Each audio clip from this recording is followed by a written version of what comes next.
You know, with blueprints in Satisfactory 1.0, we can construct functional, realistic, good-looking and even easy-to-handle rail infrastructure. While it is easy to make straight lines and slopes with blueprints, it is way harder to make realistic curves. And today, I will dive deep into creation of curves for rail infrastructure in Satisfactory 1.0. Previously, I made a video tutorial full of awesome blueprint rail supports. And probably the most common question under this video was about creation of curves. And I can admit that I have never really bothered with proper curves and mostly was doing 45 or 90-degree sharp turns. What embarrassing. But this time around, with the release of Satisfactory 1.0, I have started a new save and decided to do things properly. With the introduction of 5x5 and 6x6 blueprint designers, it looks like a natural peak for some sort of compact curve. But in reality, making 45 or 90-degree turn in 52 meters of space, well, it's not something realistic or precise. I want to have an ability to weave rail in tight and confined canyons if necessary, or maybe dodge that one ore deposit that always gets in the way. There are some things that work with curves in Satisfactory, and others just don't. For example, long and slim platforms is no go for any sort of a curve, while standalone supports or continuous road beds works way better. This is why for creation of curves, I adopted only part of my previously released rail support pack. So, there will be viaducts, trestles, single supports and levitating platforms in this pack.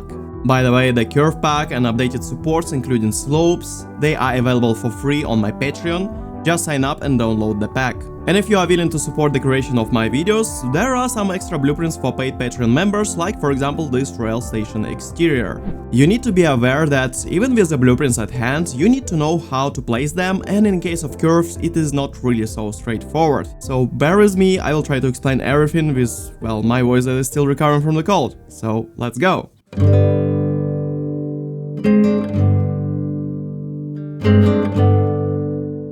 Alright, how do you create the turn for something fundamental like viaduct? This viaduct support, well, it have two supports, and I just downgraded it to a single to make a curve.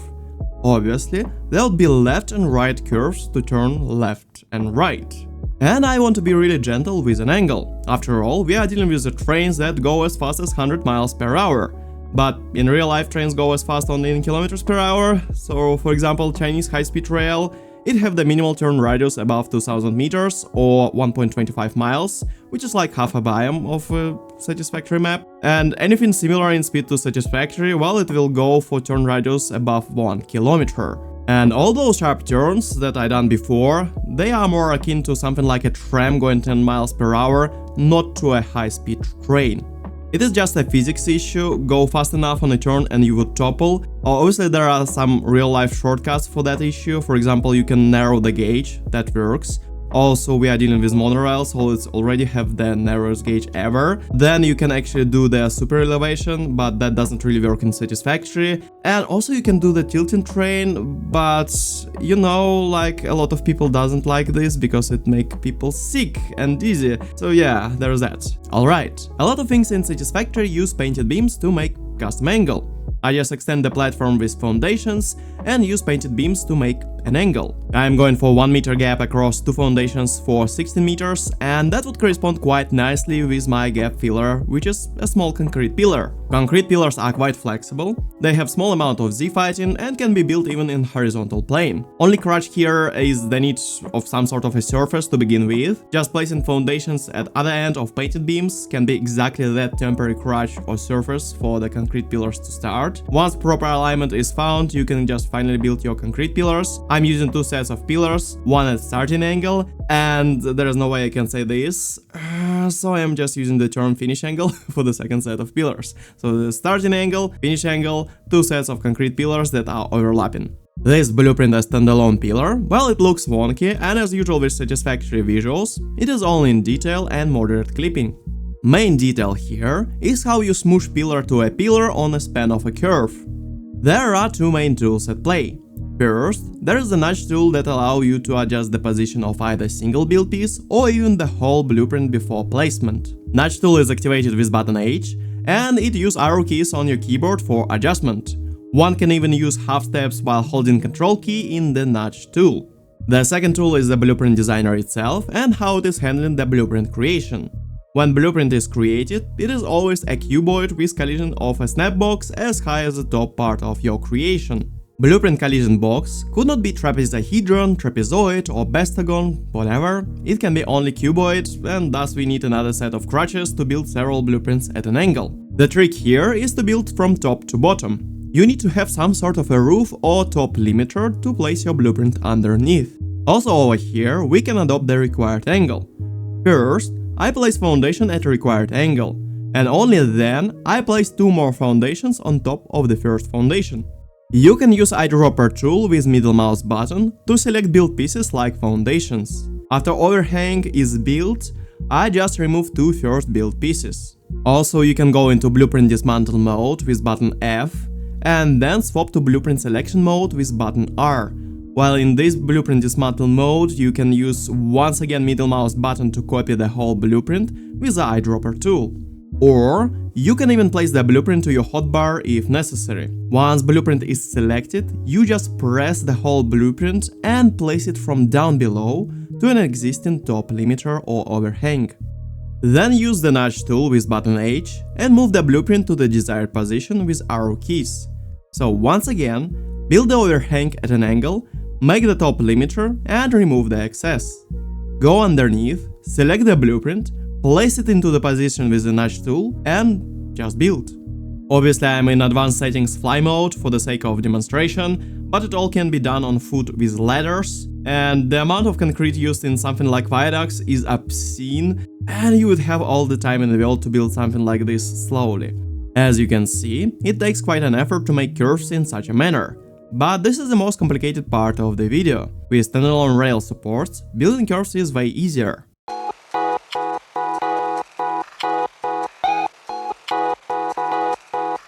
Alright, so what is the difference for standalone rail supports? Well, first of all, my new rail supports, they have no foundation for the track, so there are only rail supports, like no foundation for the tracks there. But there's an issue of the blueprint collision hitbox, so somehow you need to extend the collision hitbox to build those rail supports in, well, realistic manner. And this is why I'm using those like two foundation pieces on every single end of the blueprint designer, just to have this collision snapbox, and I just delete those blueprint foundations after I make my rail supports happen. This is one of the reasons why I'm using bigger blueprint designers. I'm not using 4x4, I'm using pretty much 6x6 for all my rail supports. It just have enough space to make the turn. So over here I'm just using one of the foundations at an angle, and this is how I will actually turn my, well, rail supports and do a curve.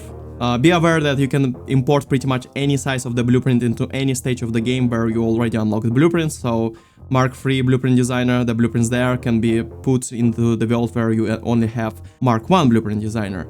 Unfortunately, developers treat the blueprint designer as a gameplay tool, when in reality it's more of a creativity tool, but well, you still can import the blueprints and be just fine. So yeah, I'm using Mark III blueprint designer. So with the standalone rail supports, you already have this alignment piece. You just build the overhang on top of that alignment piece at desired angle, pretty simple, and you just press another blueprint from down below to this top limiter or overhang, and just, well, after building the curve, you just delete all the excess foundation pieces.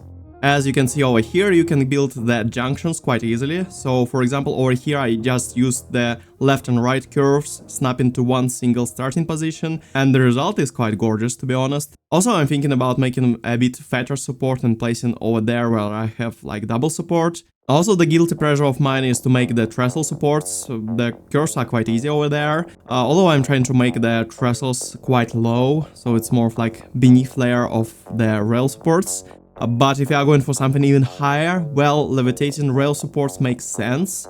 Over here I made this sort of contraption that looks like it have a bunch of magnets stitching everything together. So yeah, I think it's like a really fun thing to do when you have a huge gap underneath, like several hundred meters. Also, the build cost compared to something like Viaduct, well, levitating rail supports, they are really nice. And obviously all those creations, they are available in the blueprint pack. You can once again download it for free on my Patreon, just sign up. And huge thanks for all Patreon supporters who supporting my videos that I make pretty much every single week.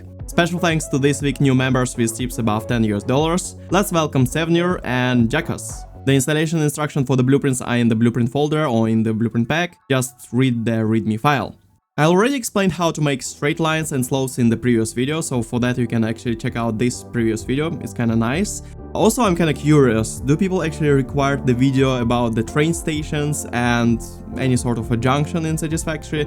I have no idea, is it popular enough to justify, well, the weekly video for that particular topic. Alright, so here you have it. Now you can build sloped, straight and curved rail in Satisfactory with the power of Blueprint Designer. Now your curves and rail supports, well, they should be as beautiful as Shakira curves. Why I thought about that, I have no idea, it's impromptu over here. And as always, huge thanks for watching, have a nice one, and Yakez is out to think about Shakira curves.